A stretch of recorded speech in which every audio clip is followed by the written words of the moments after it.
Hello and welcome to Based on Facts, where fiction and superstition meet logic and scientific facts, on WELT 95.7 FM, broadcasting from the Allen County Public Library. My name is Chris Rex, this is my wife Uriah. And today's episode is titled, To Tip or Not to Tip? It should not be a question.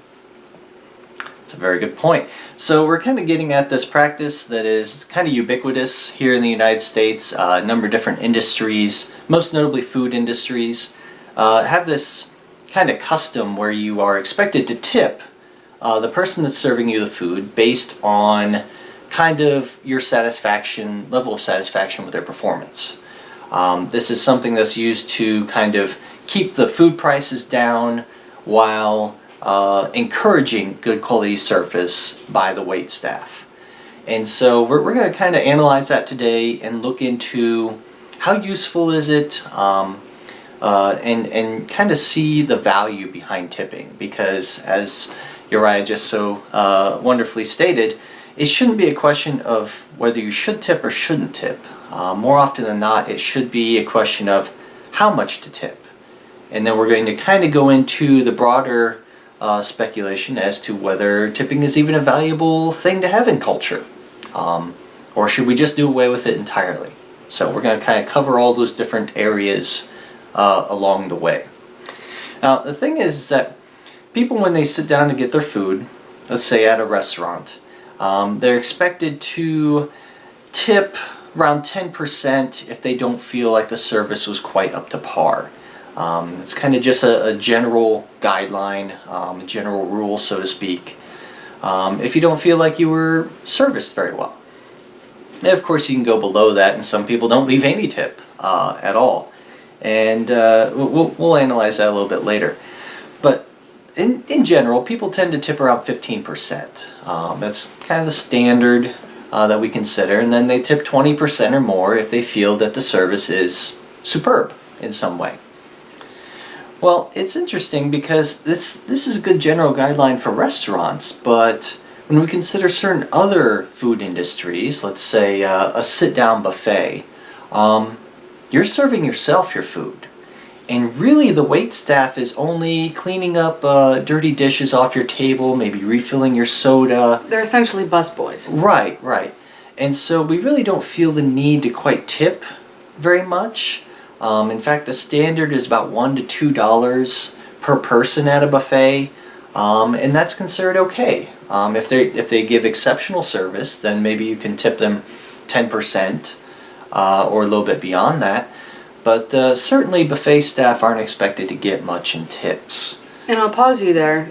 Tipping, there's a lot more to it than the typical customer understands. For those of you who have been a waitress or worked in coffee shops, hairdressers, I've done it all. I've been bartender, I have been a waitress, I cut hair for 7 years, so my entire career, as of now, has been dependent upon the tips of my customers. So I've always been prompted to give great service because my tip depended on it. And yes, that reward-based idea is very helpful. It makes you want to do very well. But 2 points. One, that tip that you give me doesn't all go to me. I might serve you a $30 meal. I give you exceptional service, so you tip me 20%. So I get $6 from you. That's not terrible for you to pay $30 a meal. I get $6 of that. And if I hammer out 25, 30 tables, times 6, then you're looking at $180 for me for that day. Think about that though. That's not a lot. And 25, 30 tables in one shift, that's a lot. That's a very large number to do. And $180, that's low. That's very low. A good night for a typical waitress is making $300-400. That is an exceptional, you did really good, had a big tickets and a lot of tips, that's awesome. But sadly, $180 is not the average. So that $6 you gave me for your $30 meal, typically, like I mentioned, you have busboys or you have bartenders that might be making the drinks that you have to go and get. A lot of waitresses are not 21, and so by law, they can't be behind a bar making drinks and serving it. So you have to have help from your bartender, and it is some restaurants require tips to be pulled and distributed out to people. Some restaurants don't, and it's very relied on waitress to bartender relationship. My experience is they did not require the pooling, but when you have a full bar, that bartender's going to want to pay more attention to their own customers so they get bigger tips rather than making drinks promptly for you. But if they know that you're going to tip out to them, even though you're not required to, if you're going to give them a little bit of extra, then they're going to be on the ball for you. So you're getting great service to your customers because your bartender's helping you out a lot. So the better that relationship, the more money for all, which is great, but you're still not getting that whole $6. That $2 is probably going to go straight to my bartender because you guys had a couple beers. And then if you have a busboy, some restaurants require tipping out to them, some don't. And if you want that busboy to be on your table, do a great job, you need to tip out to them. So suddenly that $6 tip could turn into $3 if I want to pay extra care to my bartender and my busboy to make sure your table and your drinks are perfect. That is what great customer service is, and that's why they stress teamwork in a restaurant so much, and that can make or break your customer service. So really that 10, 15, 20%, we strive for that higher average, but you seem to think it's all based on me. And that leads to my point too. Sometimes the service you get, I could be doing my absolute best and doing everything perfect, but when you get your food and if your steak isn't quite done right, that's not my fault. You'll take it out on me. If your drink is just a little bit too strong, I can't sample it or anything like that. So it's a little bit strong or not made quite right, you're going to take that out on me. So a lot of times what I'm doing is out of my control, but you are the customer. You have complete control. So it's this, in my opinion, coming from the business where I live off tips, it is something, in my opinion, I would do away with. I am of the idea that tipping is archaic, and we live in a country that can afford to do better. So just a little note on how tipping really works in a society to give you all a little bit more understanding if you've never worked in the industry. No, that's a great point to bring up, because actually it depends on what industry you're in as to what's really expected of you. And the restaurant industry is definitely the most convoluted and the most difficult to get a grasp on as far as exactly where that money is going when you're considering that tip, just based on whether it's going to simply your waiter or waitress, or whether it's going to also the busboy or also the bartender, all these other places. And so it really comes down to trying to understand from a customer perspective, trying to understand who's responsible for what, you know. Honestly, the waiter and the waitress, they should be responsible for getting your order right, and making sure that your soda is constantly refilled throughout the night, so to speak. Really beyond that, other problems don't have so much to do with them. It tends to be placed on the other auxiliary people that the waiter or waitress is relying upon. That's where their responsibility for those different actions goes. And so we start to try to think about, well, in which cases is it really fair to tip more or less to the waitress? You know, if I see a waitress that's sitting here and struggling, and you know, she's placing these orders right, she's keeping up on my soda, but it's just the stuff she's getting from the kitchen is all wrong. Well, then I know that, I can see that. I can see that the cooks are messing up the order, and that doesn't have anything to do with her. You know, if I order my steak medium well and the middle is like bleeding, I'm going to either hand it to Uriah or I'm going to send it back and ask the cook to put that thing on for another few minutes. Because I like my steak grazing on my salad. If I pierce it, it goes moo.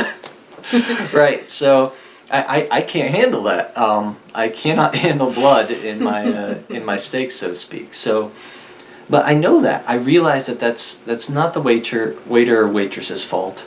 And you know what? In some cases, if I see that it's really stressing them out about it because they're so concerned about that problem that they are stressing out, and they're worrying about whether or not I'm going to give them a tip, even though that performance is not necessarily their performance. But I may grade them on that performance by giving them a crappy tip if I seem to feel that it's the waiter or waitress's fault.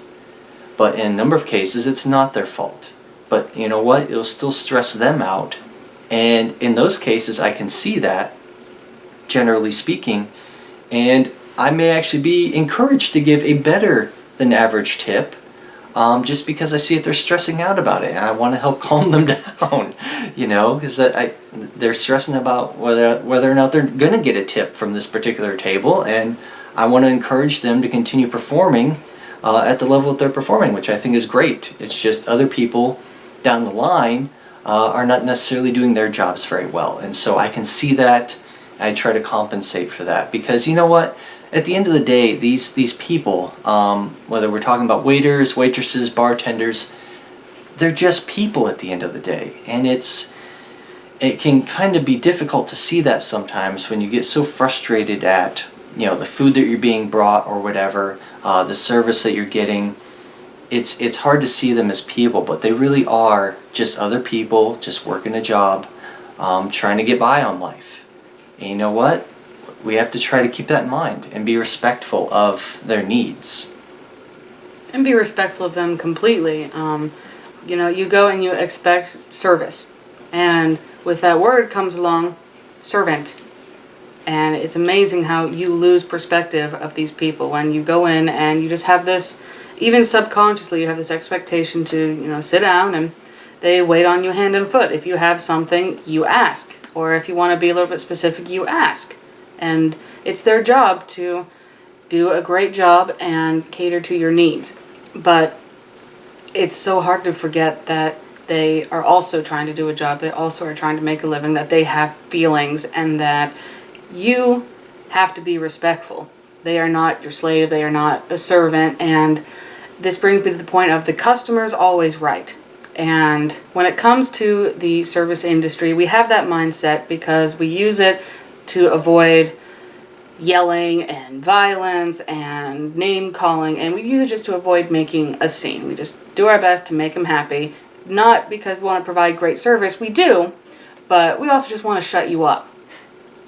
We want to avoid a scene, and we just want to make sure that you're taken care of, that you'll come back, that you won't be spreading bad things about us all over Facebook, because sometimes we will make you happy and you're good, you got everything you need, but you'll still badmouth us on Facebook. You do it all the time because you lose perspective that this person is a person and not just a waitress. You have the idea of a waitress is your servant, caters to you hand and foot, but it's a person. They are more than a waitress. And I've seen way too often people go on Google reviews or they go on their Facebook and they call these people out. They don't just call the restaurant out, they actually call their name of their server out, and they'll have this huge long paragraph about why this person was so terrible, and then these people read this and say, oh, that was such a terrible experience, and then suddenly 100 comments later it goes viral, and that person might lose their job because, well, if you work for a big chain restaurant, that's what you gotta do, you gotta keep them happy. No, that's not right, because that is only one side of the story. It's only one person's perception, and if your steak wasn't cooked right and you had a bad day, you're really cranky, and you're going to make this story sound a lot worse than it really is. You're going to be reading into this waitress, and you think she's rolling her eyes when really she was just looking over at a breaking plate. It's out of context, and going online instead of talking to the waitress or the manager right there is very cowardly. If you want to settle the situation, being an adult, and do it. And that's the problem, is that a lot of people are, all brave and have these giant spines on social media because they're not in person. And the fact of the matter is that if you were just better at communicating your concerns at the time that's happening, you'll find people on the other end of that conversation, as opposed to finding all of these sheeple, so to speak, that are just lining up behind you and also carrying a torch and wanting to burn a witch. The vindicators. Yeah, thank you. And so we get the situation where we find a necessity for actually communicating with your server and giving honest opinions of the performance. Because if we're not doing that, then we're honestly not being very good customers. Mm-hmm. This whole notion that the customer is always right, well, customer isn't always right, first off. Second off, if the customer is being cowardly, I really don't see any reason to listen to said customer. I see no value in listening to somebody who's not willing to talk to me in person, who instead runs off to Facebook and talks behind your back. That's a very cowardly position to take. And once again, just going back to one of our previous episodes, America, Home of the Afraid, that seems to be the direction that a lot of Americans are going. Yeah. And that's not the way that we should go. We need to be brave. We need to stand up for what we believe in. If we believe that our service was subpar, then we need to bring it up then and there. Because as a server, if you just respectfully, and that's the big word, respectfully say, look, this wasn't quite right. Can I get another one? Or can I grab another drink, another soda? Can I try and get another steak? I mean, we're very, very sorry. We are genuinely mortified when something wrong happens. It kills us whenever something like that happens. But we would prefer you to let us know and to send that meal back and to get it to you right and avoid anything. Yes, it's going to take a little bit longer, and more often than not, if you bring up something quietly and respectfully to the manager, a lot of times that meal will be comped for free if you have to wait a whole nother 10 to 15 minutes for a fresh steak because yours just wasn't done right. But we love it when you just sit there and are quiet, honest, and respectful, and we'll fix it for you. But if you're so concerned about being in a restaurant and sending food back, what are you concerned about? That people in the restaurant are going to think you're that customer?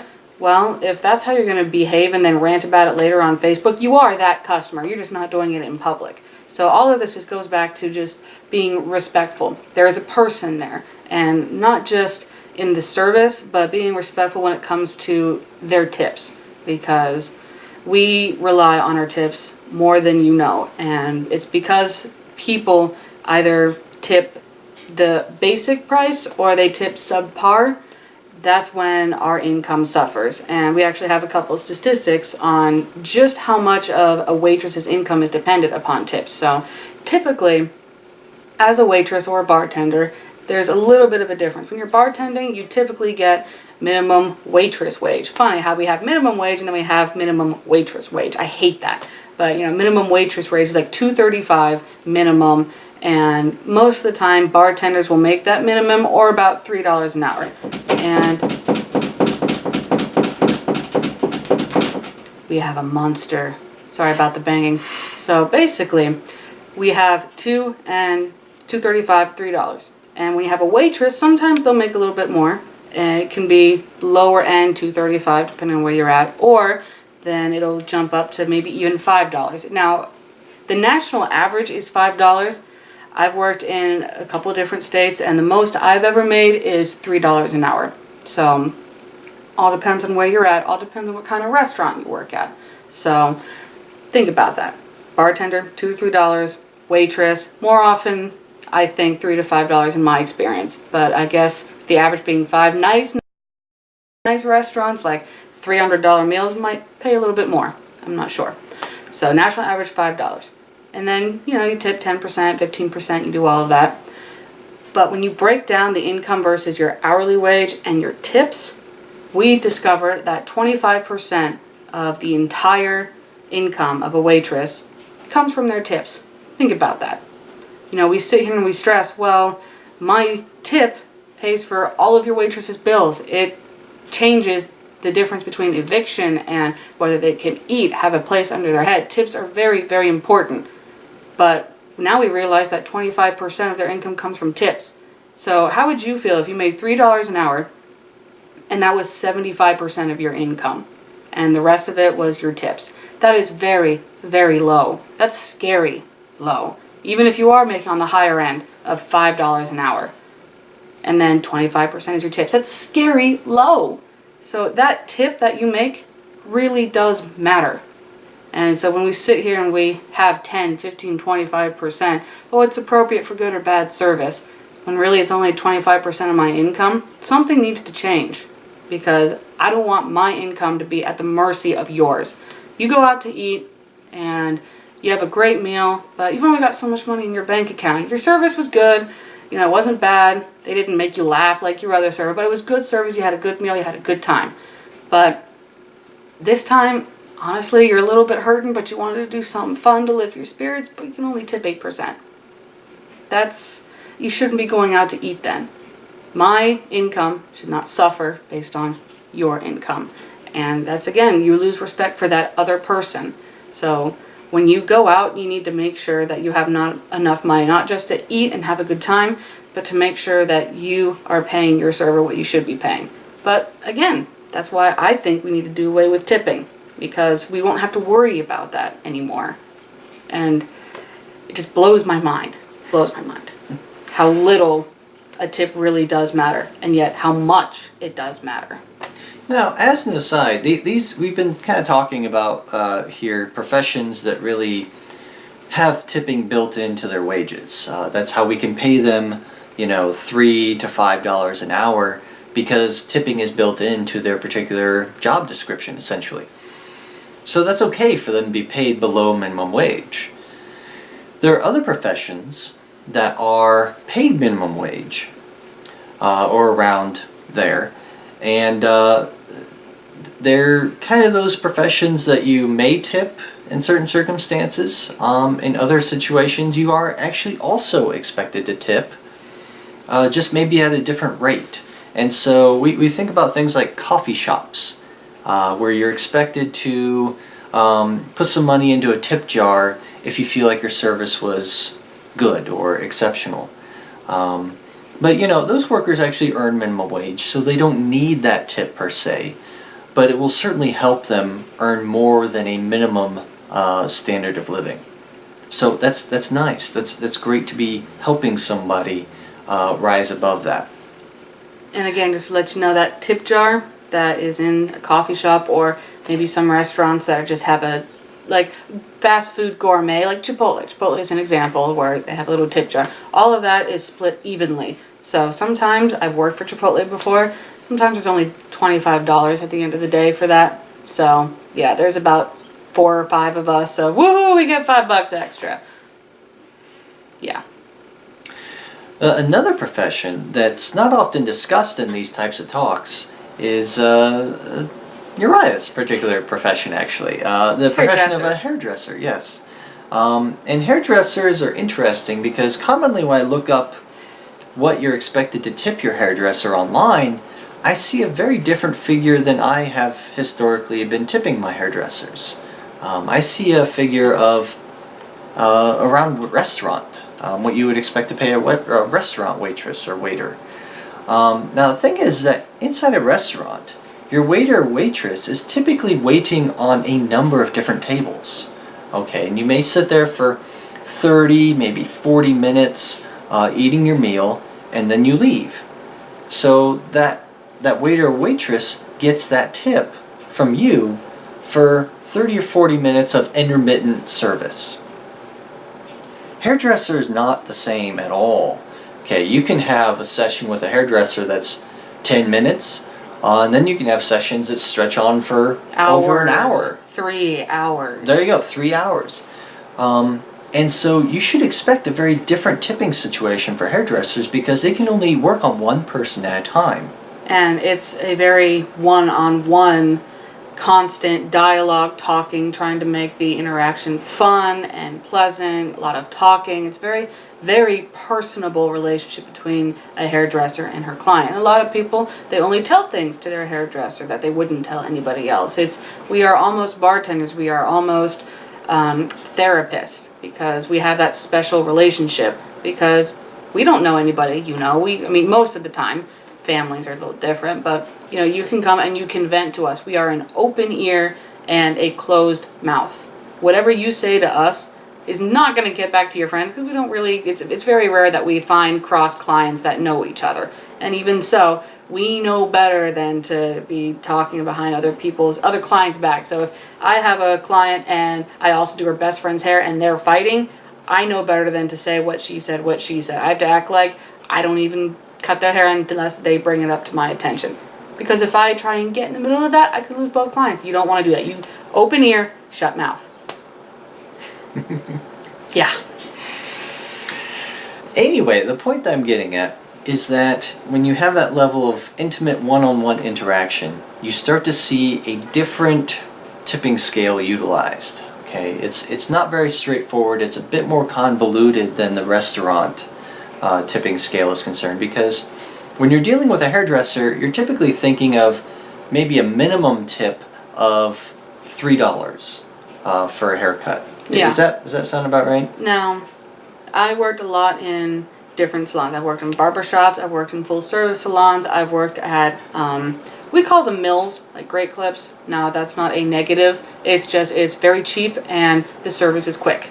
And $12 haircut, a average tip was $3 to $4 because you're only paying $12. You're spending about 15 minutes in my chair, and if you're $12 haircut, $3, cool.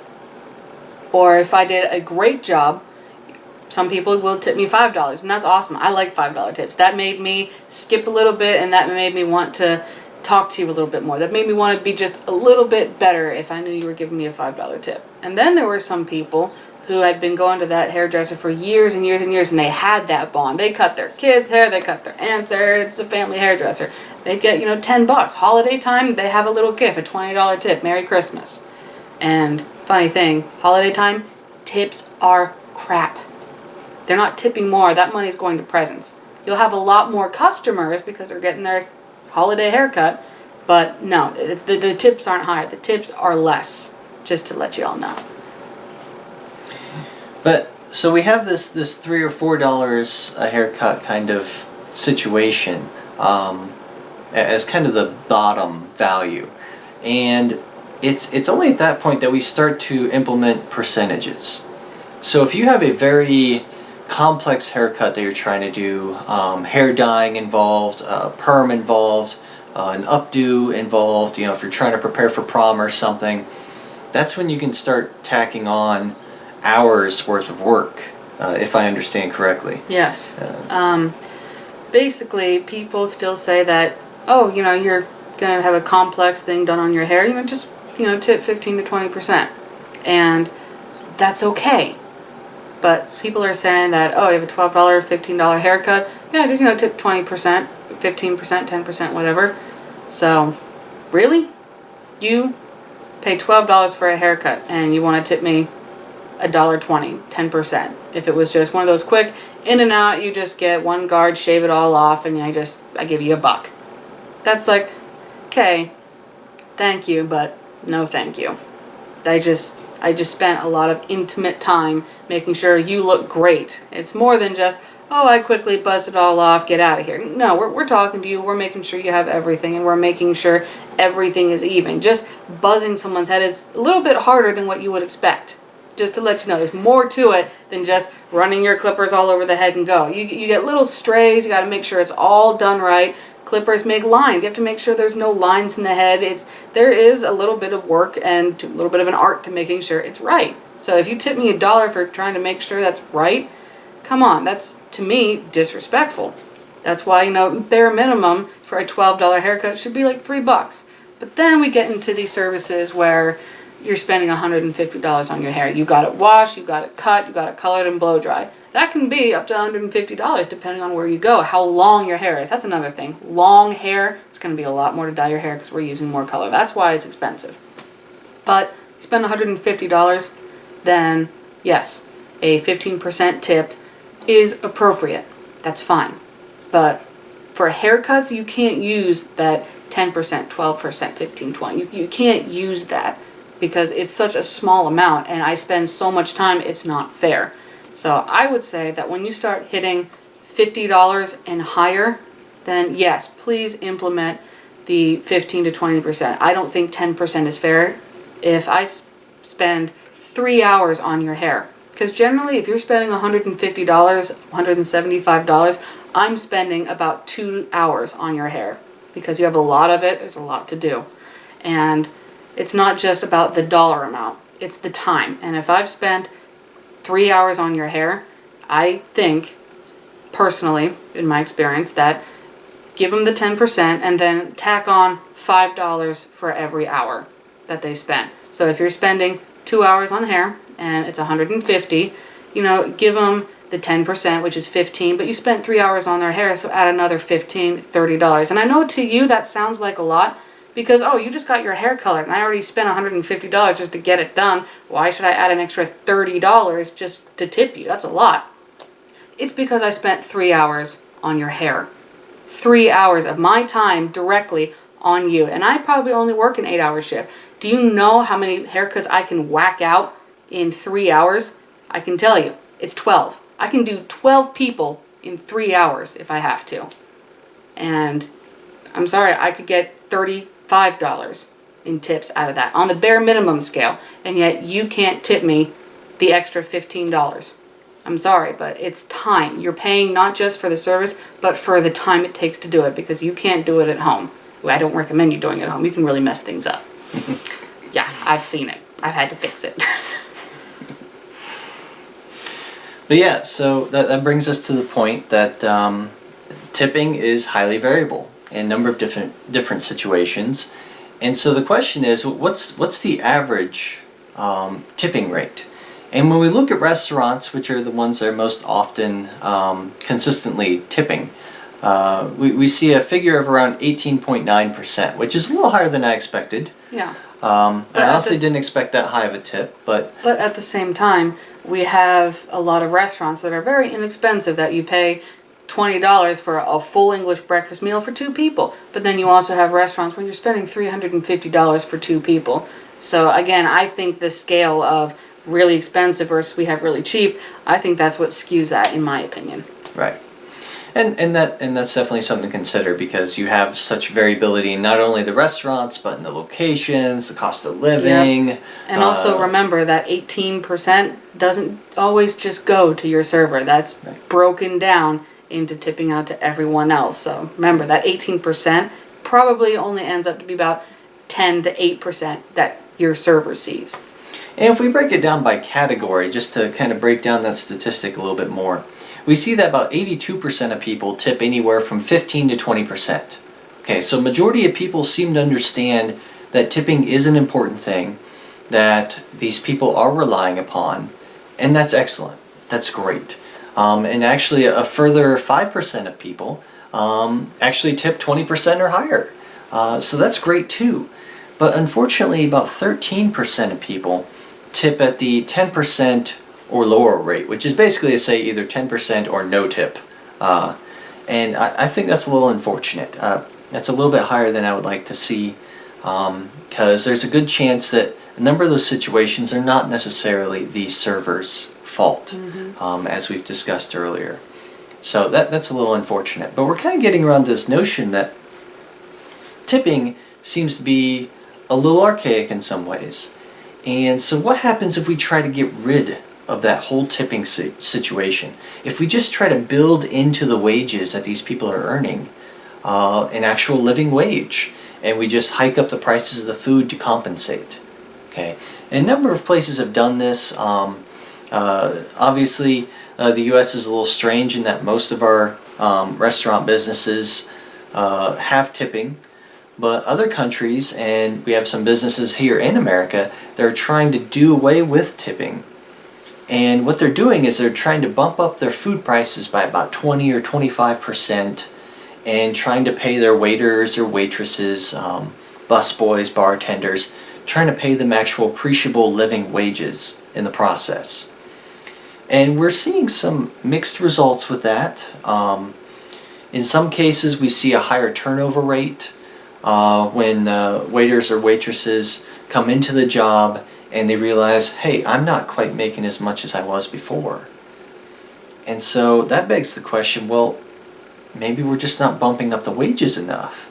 And so we're seeing other situations where here locally, at least in Indiana, we have one of these chain restaurants that we have here called Joe's Crab Shack. Awesome place. Absolutely exquisite stuff that you can find there. But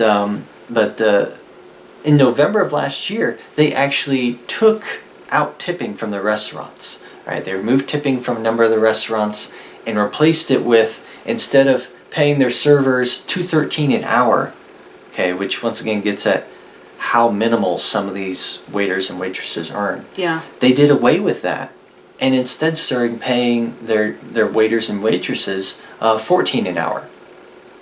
And they've been doing this for the past 6 months, and it's been positive.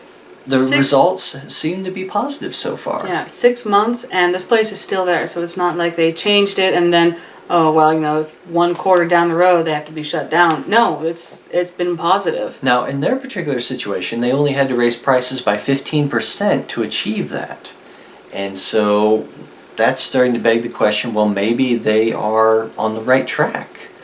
Maybe that's the kind of wage that we need to give these people to compensate for whether they're working a Saturday night, all right, where they can get, like you mentioned, $400 a night just in tips. That's probably Saturday night. That's probably Friday night. Yeah. But that's probably not Monday night. No. Okay, telling you that right now. These servers, they make very, very little during the dead times. Yeah. If there's not people, they're not earning that wage. Yep. Which means that there are a number of days during the week that they could not even be earning minimum wage for those hours. Yeah. Just based on how few people are there at the establishment purchasing food or drinks. And that's ghastly. That's horrifying knowing that. Knowing that the presence of people literally dictates whether these people get to pay their rent for this month. Or whether they get to eat this week, That's horrifying to know that. And it's even more horrifying being in their position. Yeah. And thinking about these things, because they're literally losing their minds the entire time, okay? Whether it's losing their minds because they have 10 different tables that they're waiting on and 20 different people's orders to try to keep straight in their head, or whether they're talking about, well, maybe they have to move back in with mom and dad because they just can't make the bills right now. That's horrifying to these people. And that's why it's good to try to take care of these people as much as we can when they're in these positions that are very, very delicate and vulnerable, so to speak. And I don't want to bring up the idea of taking care of them as far as a charity, but it's, like we said before, respect. That these people are trying to earn a living. You need to understand that, they do this job, they get paid peanuts, and yet they bust their butt to do it. They sacrifice their lifestyle to do it. Because, like he said, Monday nights, no one wants to work that shift. You don't make money. They want to work the busy shifts, the Friday nights, the Saturday nights, the dinner rushes, the lunch rushes. Those are the shifts they go for because they'll make the most money. Well, that means they will never have time with their family, with their kids, to do anything. Because you can't give up your Saturday night shift, because by doing that, you're giving up $300, and you just can't do that. Yeah, so how do you tell your kid, I'm sorry, I can't go to your baseball game because I have to work? Well, then you sit there and think, well, what's more important, work or one kid's baseball game? No, it's the difference, because if I don't go there, I can't afford my kid's baseball uniform or to travel around to get him where he needs to go. That's $300. I can't give a roof over his head or his favorite snack in his lunchbox. It's very, very dependent on their lifestyles, what they're sacrificing, so you can have the lifestyle that you want. And you sit here and say, well, why don't you just go get a better job? Some people are working as a waitress so they can go to school and have a better job. You don't forget that. And then some people, they're working that kind of job just so they can make ends meet for their kids, and that's all they can do. So it's, again, don't look down on these people because they're choosing to work that kind of job. Sometimes you don't have a choice. Sometimes you need it right then and right now. And that's the thing. That's one of the great advantages of these jobs, is that they require so little as far as training, official training and education and experience, and that literally anybody can do them at any time. And we need that kind of niche, so to speak, in society for people that are in transitional type of situations, as well as the people that literally rely on that for their entire income. And that's fine. In my particular situation, I was bartending at a time when I was not only looking for entry into a PhD program, which I'm still consequently looking for, but also at a time that I was waiting to get a teaching job. And as soon as I got a teaching job at Ivy Tech here in town, that's when I stopped bartending, because I finally was able to get into the job that I applied for a year back. Okay, it took a full year for my resume to come up on their list, and to be called in for the job. But you know what? Sometimes you're put in that situation, that tough situation where you're like, man, the job that I really want, that I need to be in, that's actually my career, isn't there right now. And what can I do? Well, I can bartend. I can be a server. I can do these things. And so it's not always the case that you run into these people that are working at these jobs that have no ambition, have no education, that have no experience in other areas of life, that have, that basically want to be waiters and bartenders their whole life. There are a number of people that have higher aspirations and that are taking part-time classes or full-time classes, and just need a little bit of income to try supplement and survive in the modern world. Yeah. So I find it very interesting that a lot of people will come in here and they can't afford it, they won't tip because, well, they can do something fun, but they use their tip to make it affordable or not. And tipping can't be that way anymore. And I applaud the restaurants that are trying to do away with tipping to give their servers and their wait staff a lot more money, because that's what's going to make people want to stay. Because some restaurants, they try and they're getting a higher turnover because, well, I don't make much. I make less than what I did when I was at a job that tipped me, rather than this job where they hiked me up to, minimum wage or whatever it is that they got. But I'm sorry, $14 an hour, I would deal with customers and I would run my butt off. I would sacrifice my lifestyle to be a waiter for $14 an hour. That's not bad. I could actually work part-time and go to school. It would make everything so much easier. That transitional stage we're talking about, it wouldn't be so bad working part-time at $14 an hour and then doing part-time classes or online classes, or trying to deal with your family. It wouldn't be so bad. Hey, I need that Saturday off because kids sporting event, or I need this Friday off because kids play. Whatever it is, you're not so dependent on these days where it's a do or die. So if you do have that Monday night shift, well, you got to work the Monday, but you're getting $14 an hour. It gives people flexibility. You're a waitress, and they say, well, if you want to be a waitress, you need to have a open, flexible schedule, work whenever, weekends and nights are a must. Yeah, that's great. And you can still have that expectation, but you won't have people calling off on Monday, Tuesday, or Wednesday because they know they're not going to make money and they want to go play golf or go do something with their buddies. They're not going to sit there and say, hey, yeah, I'm sick, I can't come in, I'm sorry. When really it's the case the Mondays, and then somebody else is going to have to sacrifice and come in. You would solve a lot of mental issues. I mean, I'm not going to say it's going to completely do away with, but if I'm making $14 an hour on a Monday, I kind of want to get to my shift, because if I'm working 8-hour shifts at $14 an hour, come on, you're looking at $114. I don't want to give that up, but it's not $300 that I would be giving up. So across the board, it's better. And Joe's Crab Shack, and I know there are other restaurants that are definitely benefiting from this. And I hope that the people who are still trying to figure out, I hope that as a nation we do this and we try and find that sweet spot.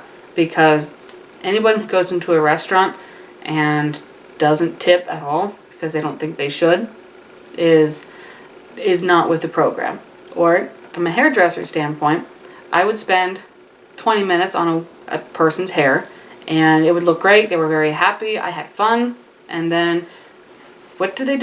They hand me $1 as a tip. And they say, here, go get yourself a cup of coffee. Here, go grab yourself a soda. That's what they say to me. And then they leave. I'm smiling. I'm like, hey, thanks a lot. I appreciate everything. Trying to be nice because I do appreciate everything. And some people say, well, sometimes $1 is all they have. Really? I don't accept that excuse. Well, you should be grateful for everything. Sometimes it's all they got. Well, then they shouldn't be doing it. Come on. And, I'm not going to sacrifice, again, my income on the suffering of your income. It's not right. But on top of that, to say, here, go buy yourself a soda. Go buy yourself a cup of coffee. Do you know how much a cup of coffee is? Do you know how much a soda is? Yeah, if I want to go get crap coffee at McDonald's, I could get one. But that's without cream or sugar. Or if I want to go get an off-brand soda, even then, there's very little sodas in grocery stores or in gas stations. It's like $1.29. You can't really get a lot for $1. And you think that I use my tips just to buy junk food, just to buy soda or anything? No, that $1 you gave me is going right into the bank so I can pay my bills. So don't sit here and say, here, go buy yourself a cup of coffee. Like a tip is it's not a right. I mean, it should be a right. I need tips to pay my bills, but it's not, a gift. Tips are not gifts. They're part of my income. They're part of my life. And it's just, to sit there and say that is very, very disrespectful. To assume that I just waste them. I don't. Everything is saved. That's how it goes. And every tip counts. Every single tip counts. Whether, it's $1. I'll take it. I'll take anything. Come on. But, we need to actually have real tips because they all matter. Even if it is only 25% of my income, which is atrocious to me. Atrocious that my entire income, 25% was tips. So that just really shows you how important tipping is. Even though you think, well, this waitress has like 50 tables, my small tip, because I'm hurting a little bit on my money, it's not going to matter. She has all these other people who are tipping. No, it matters. Much like voting matters. Every single vote counts. Every single tip counts. We always go back to the political stuff. Maybe it's because it's election year. I just can't help it. But it is directly correlated because a lot of people are saying, well, my vote doesn't matter, when it does. And they start saying, well, no, it doesn't matter with the electoral college versus, the popular vote. No, your vote matters because when you have 10,000 people in a state that didn't vote, that really could have tipped the scale. It definitely, not even really could have, it definitely could tip the scale. It's amazing how many people sit here and say, our vote doesn't matter. Oh, it does. It absolutely does. Yep, and as far as presidential primaries are concerned, historically in 2012 we've seen numbers around 16% as far as voter turnout, which is horrible. That's a horrible number. That's it. Only 16%? That is crazy to think about. That only basically one in 6 people made it out to vote, which is absolutely embarrassing to be honest. And we'll just be specific, just in case y'all don't understand primary. Everyone's campaigning to get on the presidential ballot. That's why the primary is so important. There's a couple very important things when it comes to voting and your government. A lot of people whine and complain about their government. Yes, we're getting a little political here, sorry. They whine and complain about their government when the power of our government is in the Senate, Congress, House of Representatives. That's where our power is. That's how our government works. We have checks and balances. We don't have this president that can just control or do everything. The president, more often than not, is a figurehead. A leader, but a figurehead. Because let's do a little, elementary how our government works. We have to propose a bill. It's got to go through the House of Representatives, Congress, Senate. I might have those out of order, but whatever. Elementary here. Propose a bill, it goes through, and then it goes to the president. And he has to sign off on it. But everyone else, the people that we are representing, have to say yes or no. And if we say yes, then it goes to the president. He looks it over, and he says yes or no. If he is a president, like we've had a lot of issues with lately, and he says no, you know what happens? It has to go back. But here's the thing. If it goes back and it is a yes again, he can't veto it again. He can't. That's what checks and balances are.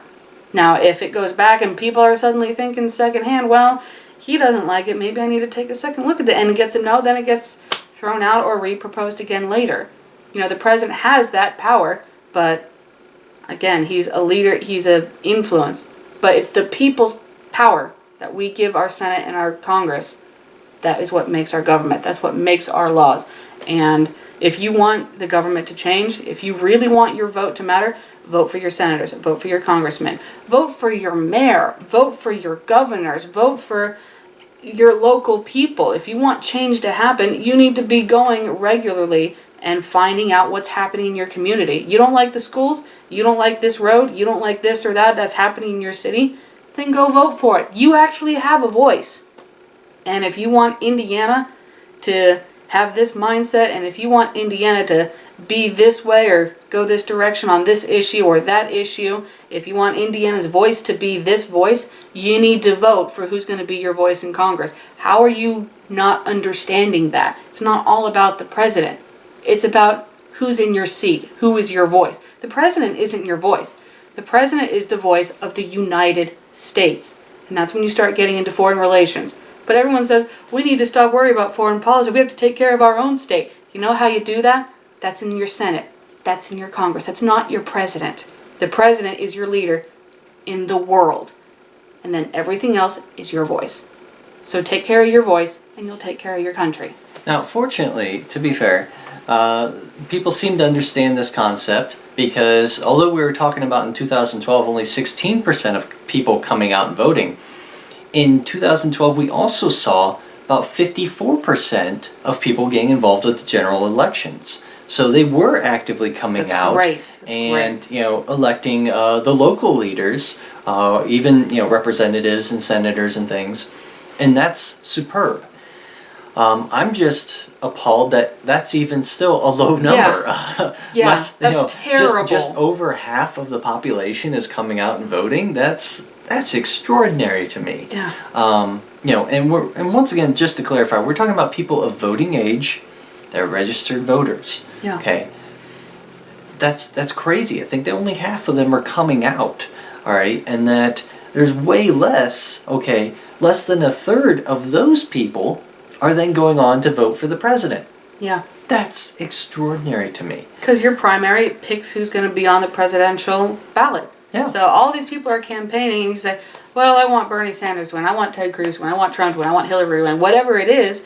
If you don't vote on the primary, because your vote doesn't matter, oh, they're going to win it. If you don't vote on your primary, your candidate that you really want to win won't be on the presidential ballot. That's why the primary is so important. That's why if you're a senator, your congressman, all of them, it's so important on the primary because that's weeding out everybody else who might want to come in and make a stand. For example, Trump and Bernie Sanders, they are both outside parties that are coming in out of the blue. Not so much Bernie Sanders, but they're coming in fresh and out of the blue for the primary ballot. And for them to get where they need to go, you have to vote for them before the presidential election because they might not get on it.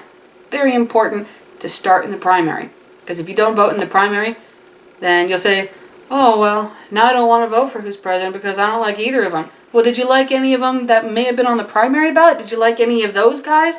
Did you vote for them to be on there? I mean, sometimes, for instance, if you vote for Hillary or if you vote for Trump, they might not win your state or they might not win the ballot. And so you're forced to vote for somebody. And then you have to make a decision that's kind of crappy. Well, at least you tried. What would you rather say? Well, I don't like any of these guys. I didn't vote for any of them. Or, well, I don't like this guy. I don't want to vote for him. I didn't vote for him anyway. So what is it? You don't want to vote for him because you're mad that you'll be a loser because your candidate didn't win? Is that why you don't want to vote? Because you're afraid of losing? Or do you not think it matters? What is your motivation? Because every vote counts. 54%. For those of you who don't like Trump, he's sitting here, he's saying he's winning by a landslide. Statistically, he's not. He won Indiana by, I believe, 13% or 17%, somewhere in there. It was kind of a small margin. So if you really hate Trump, then you could have gotten the other half of the people who didn't vote to vote against him. Encourage them to vote. And look at that. Trump wouldn't have won the state. Or if you really liked Hillary, she lost by, I think, again, like a smaller, like 17-18% to Bernie Sanders. You could have convinced the other half of people to vote against or for somebody, and that person would have changed. And if you do that all across the nation, then suddenly your presidential ballot looks way different than it would have initially. So when you sit here and you say your vote doesn't matter, it does. It matters in every single stage, just like every single tip matters. Because it doesn't matter what other people are doing. Don't worry about other people. Don't worry about your tiny grain of sand on the whole beach. Because you might feel like that, but if you give that $10 tip to your hairdresser, or if you have a really good day, you got a bonus on your paycheck and you can do it, and you give $20 on that tip to your waitress, you made a difference that day to that person, to that hairdresser, to that waitress. Even if you just have that average tip or that little bit above average tip, you're going to make that person's day. You're going to make them want to come to work the next day. You give a $20 tip and it was only expected to pay $10, that extra $10, you might be able to help their kid go to the movie with their friends that night. All of that matters so much. Don't underestimate the power that you have with another person directly right in front of you. It doesn't matter about the grand scheme of things. Respect somebody else, and if you want to do that extra, then they're right in front of you. You want to help out, you want to be a good person, you want to do something nice, look around you. They are right in front of you. And that kind of gets at the bleed down effect. Just as far as, if one person does something, another person is much more apt to do the same thing or something very, very similar. So if you give a good tip, if you go out and vote, the next person is much more apt to do the same. Pay it forward. And honestly, that level of kindness and respect and understanding and sense of community for everything really just helps everyone in the long run. And what's interesting is that in this year's primaries, we can look at the first 12 primaries of 2016 here and see that we actually saw a number as high as 29% of people voting in those primaries, which is, by the way, almost double what it was in 2012.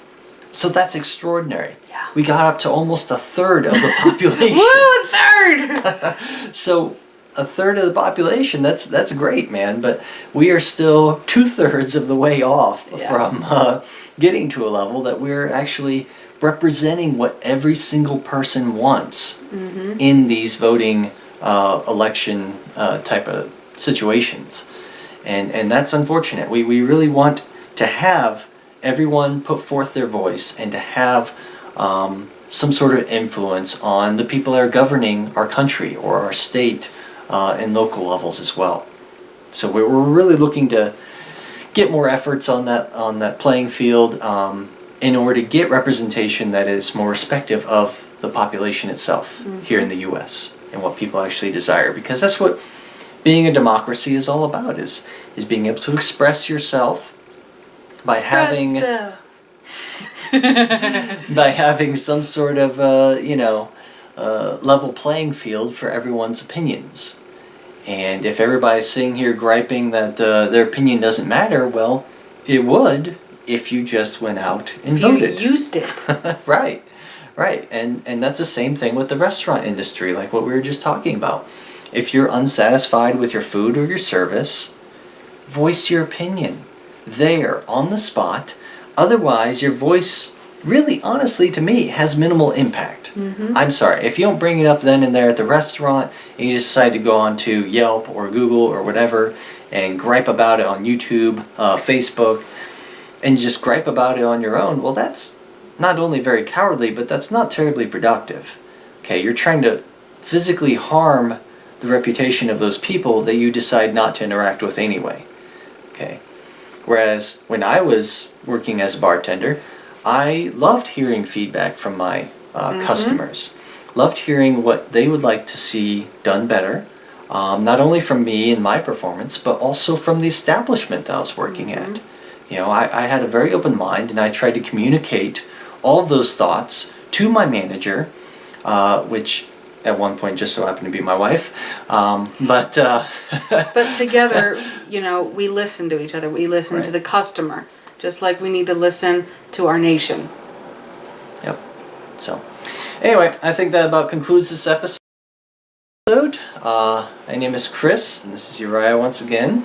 If you are interested in finding our episodes online, you can just type in Based on Facts into the YouTube or Facebook search bar and find our episodes posted there. So thank you again for listening, and have a great day. Ciao.